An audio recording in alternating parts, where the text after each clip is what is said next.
네, 윤석열 당선인이 내일 새 정부 첫 국무총리 후보자를 발표합니다. 한덕수 전 총리가 유력한 상황인데요.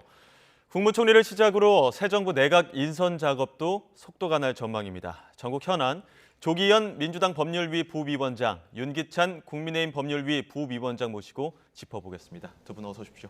안녕하세요. 자, 먼저 앞서 말씀드린 대로 윤 당선인 내일 첫 국무총리 후보자를 직접 발표할 예정인데 한덕수 전 총리가 사실상 내정된 것으로 지금 알려지고 있거든요. 어떤 점을 가장 많이 고려했다고 보십니까? 이제 바로 업무를 시작할 정도로 이분이 그 이력을 보면 상당히 다양합니다. 그러니까 네. 진영 가리지 않고 실무형 그 인선이라고 보여지고요. 예를 들면 경제부총리, 뭐 재경부 장관, 그다음에 또 청와대에서 근무했었어요. 청와대에서 경제수석까지 하고 주미대사도 역임하고 국무조정해본 또 역할도 있습니다. 국무조정실장도 해보고. 예. 그리고 국무총리까지 이미 하셨기 때문에 사실은 어찌 보면 직업 공무원인 듯해요. 예, 국무총리로서 통화를 하는 데 있어서 모든 경험과 지식을 갖고 있다. 그래서 현재 후배들인 직업 공무원들을 가장 잘 통화를 할 수 있는 그런 이제 능력 있는 사람으로 아마 인식을 한 게 아닌가 싶고 예. 또 하나는 지역적인 측면에서도 물론 이걸 배려한 건 아니겠지만 또 전북 출신이시고 예.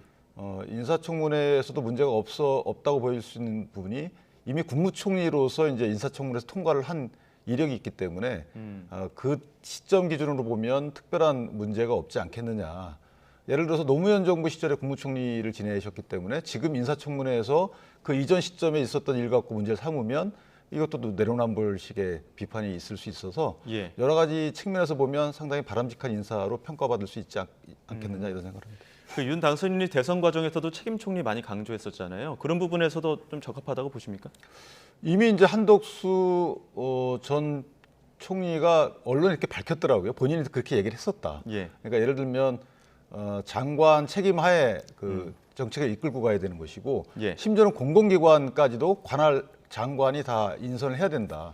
이런 의견을 피력했고 이에 대해서 윤석열 당선인이 아마 수긍한 것으로 그렇게 하면 언론에 이렇게 보도가 되고 있더라고요. 이 지금 후보가 아직 내일 발표가 되겠지만 검증 단계도 남아 있습니다. 이 검증 단계에서 낙마하는 총리 후보들도 사례들도 있었고요. 민주당 입장에서 어떤 전략을 좀 나설 것으로 보십니까? 지금 현재 알려진 바 그리고 또 누구나 알고 있듯이 한덕수 전 총리 같은 경우에는 잘 아시는 분이잖아요. 국정 운영에 대한 경험이나 또 경륜이라든가 또 이력을 보면 어떻게 살아왔고 어떤 일을 하시게 될지를 대부분 잘 알기 때문에 사실 이제 어느 정도 일단 객관적 검증은 돼 있는 상태라고 볼 수도 있지만 예. 이제 현 정부의 국무총리로서의 역할은 또 다를 거라고 봅니다. 왜냐하면 현재 또 코로나 이후의 어떤 경제 위기라든가 예. 여러 상황에 대처해야 될 책임이 있고요. 또 윤석열 정부와 호흡을 또 맞추는 문제가 있습니다. 윤석열 당선인이 후보 시절 밝혔던 어떤 여러 정책, 경제 정책을 비롯해서 예. 사회 문화 정책에 대한 부분을 통화하는 게 이제 또 국무총리의 역할이기 때문에 이런 부분들을 적절히 수행할 수 있을지에 대한 검증은 필요할 것이고요. 특히 이제 과거 2007년 총리 인사청문회 당시에 절대 다수의 지지를 얻어서 여야 막론하고 지지를 얻어서 이제 총리가 인준되셨는데 그 이후의 행적 관련해서 몇 가지 좀 문제 제기가 되고 있는 것 같습니다. 오늘 시민단체에서도 인수위 사무실 앞에서 아마 입장을 밝히고 전달한 것으로 알고 있는데요. 2011년에 저축은행 사태 당시에 부총리로서 저축은행 부실화였던 책임이 있는 게 아니냐는 문제가 하나 있고요. 예. 또 두 번째로는 론스타 외환의 헐값 매각 당시에 예. 법률사무소 자문으로서 어떤 관여돼서 일단 그 막대한 피해를 발생시키는데 책임이 있지 않느냐 이런 문제 제기가 지금 일단은 되고 있습니다. 아마 인사청문회에서 이런 부분들에 대한 어떤 검증, 당시의 책임 부분 또 이게 이제 어떤 거시 정책이라든가 통상 이런 부분에 있어서의 능력이라든가 경륜은 충분히 검증이 됐지만 예. 지금 제일 중요한 건 민생 경제 아니겠습니까? 이런 부분에 대해서 적절한 인사인지 국무총리로서 이런 부분을 제대로 역할을 수행할 수 있을지에 대한 검증은 철저히 돼야 된다고 봅니다. 예. 내일 발표 이후에는 그러한 날카로운 검증 과정들도 또 지켜봐야 될 것 같은데 내일 윤 당선인 일정 보면 이제 총리 발표 전에 제주에서 4.3 추념식에 참석을 합니다. 이게 이제 보수정당 대통령 당선인으로는 첫 참석인데 이거 어떤 의미 갖고 있다고 봐야 되는 겁니까? 그러니까 사실은 그 첫 참석이 다소 좀 이상한 것이죠. 예. 이게 보수와 진보를 나뉘어서 볼 사안은 아니었던 것이고요. 어쨌든 특별법까지 제정이 돼서 개정까지 된 상황이기 때문에 예. 지금은 한참 재심이 진행되고 있어요. 유죄 판결 받으신 분들에 대해서. 이 부분은 물론 이제 그 사유는 있지만 어쨌든 희생당한 민간인들의 경우에는 국가가 좀 폭력적으로 민간인들에 대해서 해를 끼친 거라서 이제 보상을 해야 된다는 게 당선인의 신념이고, 지난번 2월 달에 선거운동 할 때 가서 약속을 하고 왔어요. 그래서 이 당시에 이제 주변에 전한 말씀을 보면 그러니까 인권의 문제다. 자유민주주의라는 가치에 부합하는 인권의 문제이기 때문에 진영에 상관없이 이 부분은 한 가지 시각으로 봐야 된다. 그래서 아마 통합적인 관점에서 접근한 것이 아닌가라는 생각을 합니다. 진영에 상관없이 통합적인 관점이 필요하다 말씀해 주셨는데, 내일 뭐 박범계 법무부 장관과 만날 가능성도 앞서 저희가 단신으로 보도를 해드렸습니다만, 어떤 내용들의 어떤 대화가 나아갈지 혹은 어떤 메시지가 좀 나올지 이런 부분들도 궁금하거든요.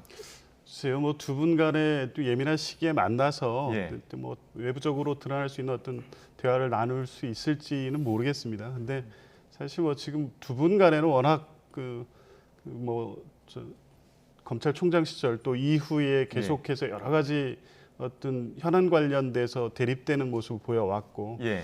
이제 그런 상황에서 어쨌든 현 정부의 법무부 장관 또 당선인의 신분에서 두 분 간의 어떤 뭐 법무 정책, 사법 정책 관련된 어떤 의견을 나누거나 거기 관련된 입장이 나오기는 어려울 것으로 보고요. 예. 다만 어쨌든 이게 이제 여전히 검찰 개혁의 과제가 어떤 현안으로서 이번 국회에서 어떻게 다뤄질지 모르고 이 부분에 대한 또 여야 갈등도 예상되는 상황이기 때문에 이제 이런 부분의 갈등으로 뭐 드러나기보다는 어쨌든 당선인은 당선인대로 이제 본인이 지금 이제 검찰 개혁 관련된 어떤 문제들 또 그 법무부 장관은 장관대로 이런 부분에 대해서 좀 뭐 편하게 얘기할 수 있는 자리 정도는 있는 것도 괜찮을 것 같습니다. 네. 내일 또 어떤 모습이 장면이 연출될지 이 부분도 또 지켜봐야 될 것 같고요. 총리, 부총리 이렇게 또 새 내각 윤곽이 잡히고 나면 직무수행 기대감도 좀 오를지 이런 부분들도 기대감 모으고 있는데, 윤 당선인 지금 여론 보게 되면은 국정수행 전망에 대해서 잘할 것이라는 응답이 55%입니다. 물론 과반이 넘는 여론이지만 과거의 당선인들과의 어떤 국정수행 전망 기대치를 봤을 때는 그때는 70에서 80% 나왔기 때문에 좀 저조한 부분이 있거든요. 이 부분에 대해서 어떤 내각이 좀 정리가 되면 다시 또 기대치가 오를 것으로 기대할 수 있을까요? 저는 국정수행 뭐 기대치는 사실은 이제 6월 1일 날 있을 지방선거 이후에 많이 반영이 될 것 같아요. 그때까지는 여야가 어쨌든 지방선거에 모든 초점이 맞춰져 있기 때문에 정치적인 행보 또는 언행이 있을 거거든요. 예. 그러니까 향후에 국가가 어떻게 갈지에 대한 장기적인 목표치 설정을 하고 그에 대한 발맞춰 가는 것이 아니고, 그렇게 되면 이제 당선인에 대해서 지원을 해주겠죠. 그런데 당장 현재 잘못하고 있는 거 또는 현재 상대방의 단점 이런 것들을 아무래도 프로파간다 해야 되기 때문에 여야 입장에서 보면 시계가 6월 1일 날 맞춰져 있다. 따라서 그때까지는 저런 수치가 올라가긴 쉽지 않을 것 같아요. 예. 그리고 내각 발표되는 내각과 국무총리에 대한 평도 또는 청문회에서도 여러 가지 그 평가도 각하게 나오지 않을까라고 해서 상당히 올라가기 쉽지 않고, 윤 당선인이 일단 팬덤 정치를 하는 사람은 아니에요. 그렇기 때문에 이 또한 저 지지율이 빨리 올라가지 않는 것에 일조를 하고 있다. 팬덤 정치하지 않는 것이 저는 이게 오히려 바람직하다고 봅니다. 예. 그래서 단임제를 한 것이고요. 단임제의 취지를 잘 살릴 수 있는 오로지 좀 장기적인 국가 과제를 해결하는 데 집중하다 보면 천천히 올라가지 않을까라는 생각을 하고 있습니다. 팬덤 정치를 하지 않기 때문에 6월 1일 이후엔 봐야겠지만 지금까지 어떤 답보 상태는 이유가 있다 이렇게 보시는 건데 어떻게 보십니까? 글쎄요, 뭐 팬덤 정치를 당선인이고 이제 대통령이신데 이제 그런 방식의 정치는 원래도 하시지 않고 뭐 이제 그건 뭐 바람직하다고 봅니다. 그런데 문제는 이제 그런 방식의 어떤 정치 행태 또 지지자들에 대한 메시지를 통해서 본인의 지지율을 끌어올리는 정치, 이런 방식의 정치를 하지 않았기 때문에 지지율이 지금 나오지 않는 게 아니지 않습니까? 예. 인수위 초기 10일 동안에 당선인을 비롯한 인수위 또 구성원들 또 당선인의 핵심 측근들의 발언에서부터 당선인이 10일 동안 가져야 될 어떤 뭐 겸손함 또 국민들의 어떤 기대치 이거를 스스로 떨어뜨린 결과거든요. 이제 그런 부분에 대해서는 내부에서의 어떤 뭐 우려라든가 이런 것도 있을 거로 봅니다. 이게 통상 이례적인 상황이잖아요. 이거는 그냥 사실은 가만히 있어도 그냥 통상적인 일정만 수행해도 사실 지지율이 가장 높아야 될 텐데 55%뭐 이 기대치가 이렇게 나오고 있거나 또 심지어는 현 대통령과 지지율이 크로스되는 상황까지 발생했습니다. 예. 이런 상황에 대해서는 왜 발생했는지에 대해서 당선인 본인은 물론이시고 인수위에서도 이 원인에 대해서는 충분히 좀 검토를 해보셔야 될 것 같습니다. 왜냐하면 이게 뭐 다 원인이 이유가 있는 거 아니겠습니까? 예. 청와대 직무실 이전 과정에서 보여준 불통의 이미지, 뭐 이 점령군처럼 행사하지 말라는 게 모든 과거 뭐 인수위원장이라든가 뭐 주요 어떤 정치인들 원로들의 조언이었는데도 불구하고 예. 최근까지의 모습은 이제 그런 모습을 보였거든요. 이 결과가 지금의 낮은 지지율로 나타나고 있는 것이기 때문에 이것은 뭐 저는 뭐 선거를 앞둔 시점에서 당대당 구도에서는 뭐 지지율 싸움을 해야 되니까 민주당으로서는 당선인 또 뭐 지금 국민의힘 지지율이 낮은 것이 나쁜 것은 아니지만 적어도 국가 전체의 국정을 생각할 때는 국정적 동력을 확보하지 못한다는 측면에서 보면 예. 인수위나 당선인께서 왜 이런 결과가 있는지에 대해서 충분히 검토하고 개선할 부분이 있는지에 대해서 좀 살펴보셔야 될 것 같습니다. 제가 한 예. 가지만 보태면 예. 좋은 말씀이에요. 사실은 이제 여러 가지 국민들이 오해할 수 있는 윤 당선인의 곁에 계신 분들이 말씀을 좀 조심할 필요는 있어요. 예. 그리고 다만 공약을 내걸고 당선이 된 이후에 국민적 지지율이 낮다고 해서 본인 내건 공약을 특별한 이유 없이 진행하지 않는 것 또한 이건 선거 과정에서 나타난 본인의 말을 지키지 않는 것이기 때문에 물론 그 완급 조절 이런 부분은 비판의 그 목소리를 들을 필요는 있지만 예. 뭐 직무실 이전 이 문제는 사실은 역대 대통령 모든 분들이 다 추진했던 분이기 때문에 다소 지금 현재 비판적 시각이 강하다고 해서 이걸 또 그만두는 것도 저는 역대 대통령이 해오던 여러 가지 실책을 반복하는 것이다. 지난 선거 과정에서 민주당은 계속 선거 때 했던 말과 그 뒤에 정책 추진이 또 따라오지 않았던 부분들이 있어요. 이것들을 국민들이 보고 어떤 심판적 투표 결과를 끌어냈던 것이기 때문에 예. 저는 지지율만 보는 정치는 사실 단임제 대통령제에서는 맞지 않는 것이다. 예. 이렇게 생각합니다. 조기현 부위원장님 앞서 말씀하셨지만 그 어떤 현 정부와의 갈등도 지금 기대치 답보 상태의 원인이 되고 있다 이런 분석들도 해주셨는데 회동 이후에 조금 나아지는가 싶었는데 지금 갈등이 다시 재점화되는 분위기가 있습니다.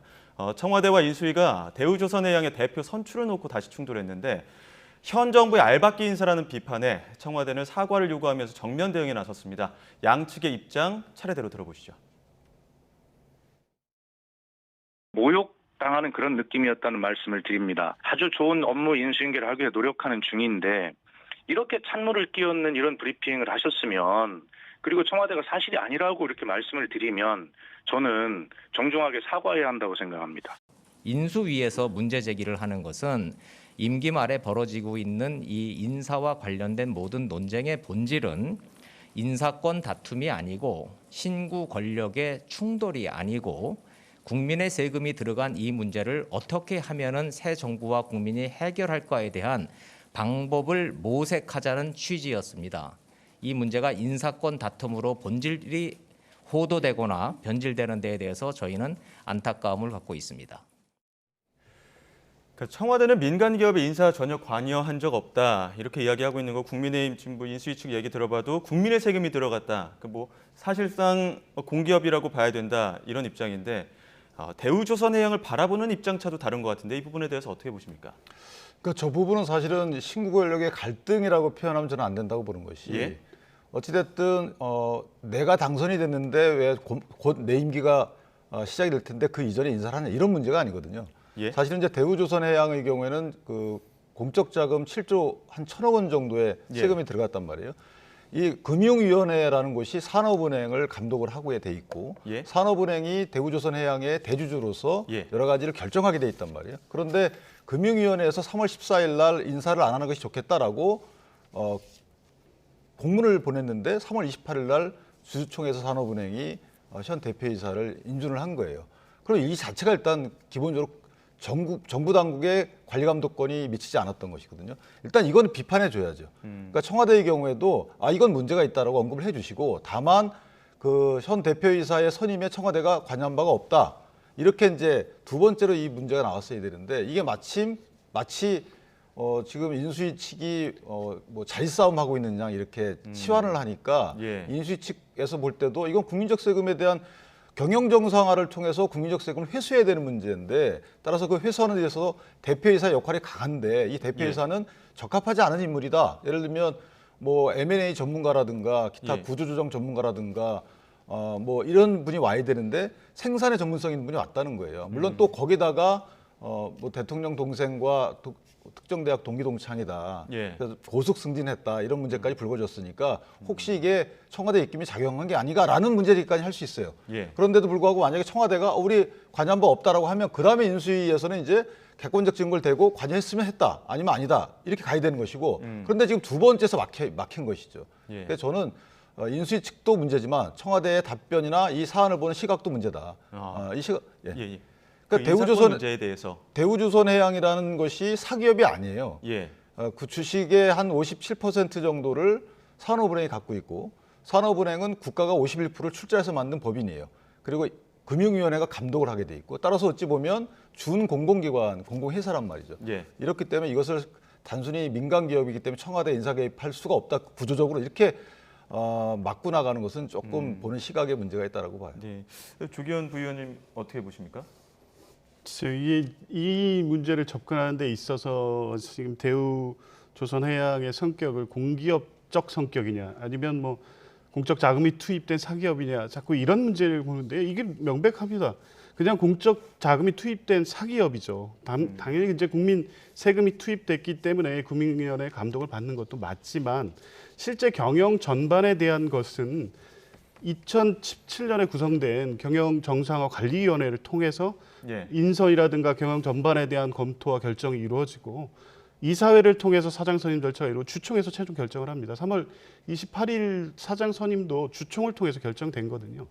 사기업의 인사 절차였죠. 여기에는 외부의 입김이 개입될 여지가 없었습니다. 그리고 2017년에 구성된 경영관리위원회에서 2월 25일경에 사장 내정이 됐거든요. 예. 당시에는 선거도 치러지지 않은 상황이었습니다. 그리고 이제 그 상황에서 절차에 따라서 3월 8일 날 이사회가 되고, 이사회 때 그 사장 선임이 안건으로 공시가 됐고요. 3월 28일 주총을 통해서 사장 선임이 절차가 완료된다는 것도 다 이미 알려진 사실이었습니다. 그런데 갑자기 인수위에서 이 문제를 꺼내든 이유 자체를 청와대 쪽에서는 이게 난데없는 뭐 비판을 받은 것이거든요. 그러니까 이제 왜 이렇게 인수위에서 접근했느냐를 다시 돌이켜 보면, 결국에 그 자리에 대한 인사권은 청와대나 아니면 당선인 측이 행사할 수 있는 자리라는 걸 전제해놓고 접근했기 때문에 그런 건데, 청와대에서는 전혀 관여할 여지도 없었고 그런 사실관계도 아닌데도 불구하고 이제 이런 비판을 하고 있기 때문에 문제가 있다는 것이고요. 그리고 이제 문제 제기하는 방식도 계속 어떤 이게 아닌 의혹입니다. 지금 확인된 사실은 그 선임된 사장이 문재인 대통령의 동생의 대학 동기라는 것. 예. 이거 하나밖에 없습니다. 예. 거기에 대해서 이제 김기현 원내대표께서는 하필 이런 표현을 쓰시면서 예. 이 근거 없는 의혹 제기를 하신 거거든요. 이제 결국에 인수위에서도 이게 확인해 보니 이 인선 절차라든가 이런 게 통상의 인사 절차이고 실제 청와대의 여기 개입 여지가 없다는 게 확인이 되니까, 사실 최초에 제기했던 문제 제기에서 사실은 톤을 낮춰서 인수위 대변인도 이렇게 말씀하시지 않습니까? 이게 당초에 이렇게 제기될 문제가 아니었다는 것을 스스로 인정하고 있다고 봅니다. 지금 네, 하나 제가 보태면 일단 금융위원회에서 인사를 하지 않는 게 좋겠다라고 산업은행 측에 공문을 보낸 사실은 맞잖아요. 예. 이건 국가기관이에요, 금융위원회가. 인수위가 한 게 아니에요. 예. 인수위가 어떻게 금융위원회에 권고를 했든지 간에 금융위원회라는 현 정부의 국가기관이 산업은행에게 인사권 행사하지 않았으면 좋겠다라고 한 것이 3월 14일이에요. 예. 그런데 3월 28일 날 주총에서 산업은행은 그 과반 이상을 갖고 있는 대주주예요. 예. 산업은행이 통과시킨 거 아니에요. 그러니까 금융위원회의 경영 개선을 위한 명령, 법에 있단 말이에요. 산업은행법에 다 있어요. 예. 그 명령을 안 들은 거예요. 그럼 여기에 대해서 인사에 청와대가 개입했건 개입하지 않았건 여기에 대해서 청와대가 멘트를 해야죠. 그 문제 있다라고. 그런데 그 멘트 없이 예. 받고 있는 의혹에 대한 해명과 그다음에 비판이 이어졌던 것이고 또 하나는 문재인 대통령의 동생의 대학 동문인 것은 맞잖아요. 이건 의혹이 아니잖아요. 예. 그리고 2018년도에 상무급이 브리핑한 것도 맞잖아요. 그다음에 2달 뒤에 전무로 승진하고 1년 뒤에 부사장 승진하고 4년 만에 사장으로 대표이사로 승진한 건 맞아요. 예. 그러니까 이런 것들이 물론 인과관계가 있다는 말은 아니지만 어쨌든 하나하나의 사실관계는 맞아요. 이것을 다 맞춰보니까 이런 거 아니냐라고 의혹 제기를 한 거예요. 그러면 아니고 다만 금융위원회에서 한 것을 왜 산업은행 당신들은 안 들었냐라고 산업은행 회장을 질책해야 되는 거 아니겠어요? 근데 그거 없이 그냥 아니다라고 하고 하게 되면 예. 국가기관이 금융위원회가 한 일은 뭐가 되겠어요? 그런 금융위 권고에 대해서 뭐 청와대 해명이 있거나 아니면 다른 질책을 해야 되는 게 추가적으로, 맞겠죠. 그런 것들이 있어야 된다는 얘기인데 짧게 이 부분에 대해서 어떤 반론이 예, 이 부분 한 가지만 말씀. 물론 인수위 단계에서 진행되는 인사 절차에 대해서 금융위가 통보를 한 건 맞고요. 산은에서는 그걸 어떻게 받아들였냐면 금융 자회사 관련된 인사 조치를 하지 말라는 걸로 받아들였습니다. 당연히 대우조선 해양이 이 대상이 아닐 거라고 생각을 했다는 예. 거죠. 그렇기 때문에 이 부분에 대해서 이미 그리고 이제 이사회 결정까지 난 상황에서 주총만 남겨놓은 상황이면 이 부분을 중단하라는 그 지침으로 받아들일 리가 없었을 만큼 예. 이 인사는 정상적인 인사였다고 보는 게 맞을 거예요. 근데 하나만 더 추가하면 죄송합니다. 그 2016년에 이미 감사원이 감사도 했었어요. 그때 쉽게 말하면 감사원이 해당 산업은행이 직접 자회사뿐만 아니고 출자회사, 이게 출자 전환된 회사거든요. 주식을 갖고 있는 거니까 어쨌든 빚이 본인 채권이 출자로 전환된 거예요. 자본으로. 그 출자회사의 그 부실 상태, 운영 상태 다 감사했단 말이에요. 그러면 결국은 감사원이 감사를 할 수 있는 것은 거의 공공기관급이에요. 그럼 뭐 예를 들어서 금융위원회에서 이렇게 통보를 하게 되면 그러면 알아봤어야 되겠죠. 이것도 해야 되는 건지 예. 최소한 그 정도의 의문이 있는 건데 그것도 안 해놓고 그만큼 산업은행 회장이 힘이 셌다는 거죠. 두 분의 공방만큼이나 지금 신구 권력의 권력 갈등이라고 하기도 좀 그렇지만 어떤 논란이 계속 좀 주고받고 있는 상황인 것 같은데 이쯤에서 주제를 좀 바꿔서 지방선거 이야기를 마지막으로 좀 해봐야 될 것 같습니다. 6.1 지방선거 판이 점점 커지고 있습니다. 김동연 새로운 물결 대표 그리고 유승민 전 의원 경기도지사의 출사표 던진 데 이어서 어제는 송영길 대표가 서울시장 출마를 선언을 했습니다. 민주당 내에서는 반대 목소리도 있고 또 이낙연 전 대표를 추대하는 목소리도 있고 해서 이 개파 갈등으로 번질 우려는 없지 않느냐 이런 시각들이 있는데 어떻게 보십니까? 그럴 것 같지는 않습니다. 그 정도까지는 이게, 아닙니까? 공식적인 출마 선언이 아니고 예. 뭐 사실상의 출마 선언으로 볼 수는 있는데요.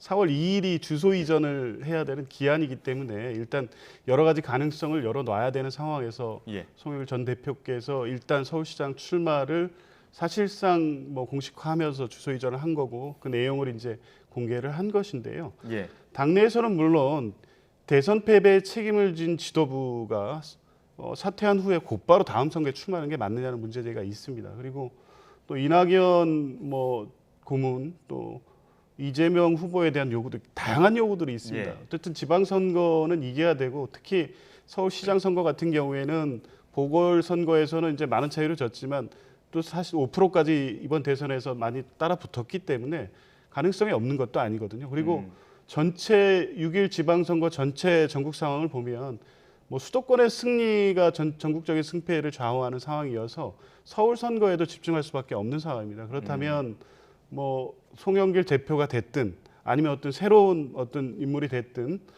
이낙연 전 대표가 됐든 여러 가능성을 다 열어놓고 당내에서 이기기 위한 전략을 해야 될 것으로 보고요. 근데 송영길 전 대표 본인께서도 밝혔지만 이게 예. 뭐 전략 공천 방식으로 지도부가 결정해서 내려 꽂는 방식은 안 될 겁니다. 오히려 경선을 통해서 또 이미 나와 있는 박주민 예. 의원도 계시기 때문에 오히려 이제 경선 과정에서 국민적 관심을 또 끌어오고 또 대선에서 이제 부족했던 부분에 대한 어떤 재평가가 이루어지면서 선거의 어떤 시너지를 발생시킬 수도 있기 때문에 오히려 갈등보다는 이런 어떤 선의의 경쟁 과정에서 국민적 관심을 끄는 경선으로 이루어질 것으로 봅니다.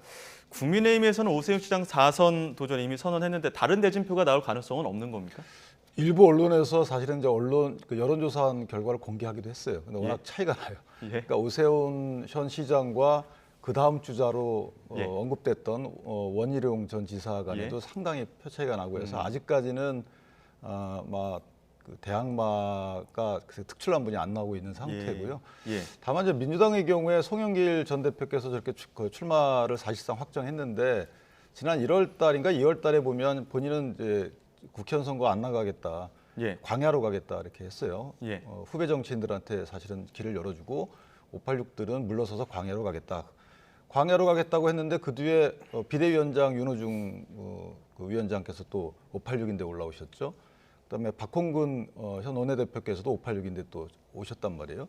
송영길 대표마저 서울시장 그 자리가 광야인지 모르겠지만 어쨌든 이런 모습들이 저희가 예전에 답습했던 모습들이 좀 기시감이 있다는 거예요. 예. 국내 힘이 이전에 대증적으로 계속 선거마다 대응해 와서 한 전국 단위 선거 4연패까지 했었거든요. 이 부분은 사실은 이제 민주당 입장에서도 0.73%의 이 표차를 너무 의식하는 거 아닌가. 사실은 전반적인 좀 수리를 할 필요가 있지 않은가. 그래서 같은 정치권에 있는 한 사람으로서 그런 고민을 해볼 필요는 있다 이렇게 생각합니다. 예. 지난 대선 보면 이제 한강 인접 지역으로 봤을 때는 모두 다 이제 차기 정부의 손을 들어줬습니다. 결국 이 한강변의 재건축 문제가 이번 서울시장 선거에서도 중요한 변수 중에 변수가 될 텐데 이 부분은 어떻게 좀 전략적으로 나설 것이라고 보십니까? 뭐 재건축에 대한 어떤 요구 예. 또 공급 확대에 대한 요구가 있었던 것은 맞죠. 근데 이 한강변 주변에서 윤석열 당선에 대한 뭐 전폭적 지지가 이루어진 것은 부동산 정책에 대한 어떤 평가와 심판의 성격이 강했다고 봅니다. 예. 이제 물론 이재명 후보도 서울 도심의 어떤 재건축 완화라든가 용적률 상향 등 공급 확대 정책을 냈고 당에서도 이제 그런 부분을 계속해서 추진하겠다는 입장을 갖고 있기 때문에 예. 아마 이제 서울시장 선거 과정에서 공약화할 것으로 봅니다. 이번 지방선거 관전 포인트가 여러 있는데 대구도 지금 뜨겁습니다. 물론 뭐 내부 경선도 있어야겠지만 지금 당장 후보들만 나열해 보면 지금 홍준표 의원, 김재원 전 최고위원 그리고 유영하 박근혜 전 대통령의 법률 대리인 유영하 변호사가 대구시장 출마를 선언해서 지금 나온 인물들 몇몇만 봤을 때는 3파전 구도가 보이는데 법률 대리인에서 정치 대리인으로 이른바 박심을 좀 흡수할 수 있을까요?